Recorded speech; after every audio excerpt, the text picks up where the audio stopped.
पहचान कर हमारे वर्षा के रूप में हमारे धरातल में पुनः वह अनुमुक्त प्राप्त हो जाता है। जल चक्र समुद्र नदी तालाब आदि से जल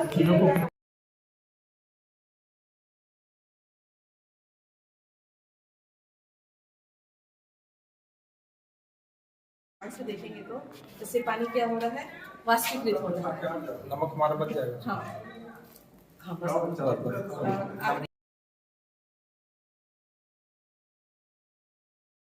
में क्या क्या चीज में सब्जी भी अलग अलग प्रकार का होता है, उसको हम उसके ज्ञान और समझ से जोड़ने का प्रयास करते हैं।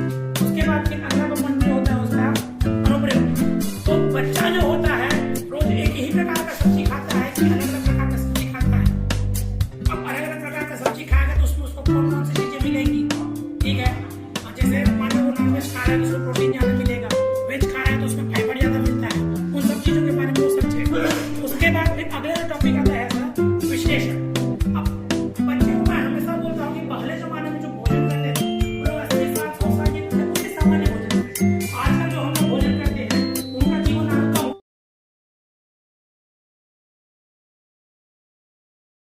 अपने आयु के हिसाब से कौन कौन सी चीजें आप लोग को ज्यादा लेना चाहिए। अब खास करके हम लोग जो टीनेज बच्चों को पढ़ाते हैं उनमें कार्बोहाइड्रेट के साथ साथ प्रोटीन डाइट ज्यादा लेना चाहिए, क्योंकि हमारे शरीर का नाखून से लेकर बाल तक हर एक चीज प्रोटीन का बना होता है। और आप लोग देखेंगे प्रोटीन जो होता है वो वेजिटेरियन में उसकी डिफिशियंसी ज्यादा होती है नॉनवेज वालों की अपेक्षा। तो उसमें एक चीज मैं बता दूं कि आप लोग नहीं खाते हैं नॉनवेज तो हो सकता है तो जरूर खाओ।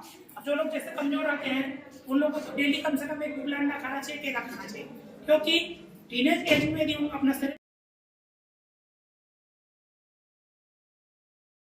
हाथों को दाएं हाथ बाएं हाथ को डुबाने के लिए बोलेंगे और उसके बाद हम गुनगुना पानी में हाथ डालेंगे और उनसे पूछेंगे कि आप लोगों ने क्या अनुभव किया, शुरुआत में क्या अनुभव किया और फिर बाद में क्या अनुभव किया, इसको हम उसको पूछेंगे। उनके अनुभव के आधार पर उनके ही गतिविधि और अनुभव के